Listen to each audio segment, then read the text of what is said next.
তথ্য উপাত্ত যাচাই করতে প্রাথমিকভাবে নিবন্ধনের জন্য বাছাই হওয়া ২২ দলকে ডেকেছে নির্বাচন কমিশন।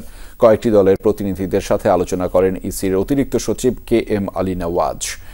ত্রয়োদশ সংসদ নির্বাচনকে সামনে রেখে রাজনৈতিক দল নিবন্ধনের প্রক্রিয়ায় বাছাইয়ে বাদ পড়া দলগুলোকে এরই মধ্যে কারণ জানিয়ে চিঠি দিয়েছে নির্বাচন কমিশন।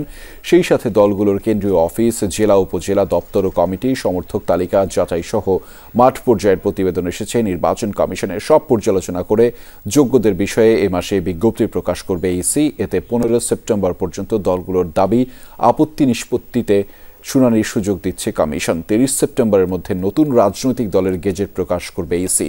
আলোচনা করতে আসা দলগুলোর মধ্যে ছিল মার্ক্সবাদী BASAD, Bangladesh justice and development party, Bangladesh গণতান্ত্রিক পার্টি।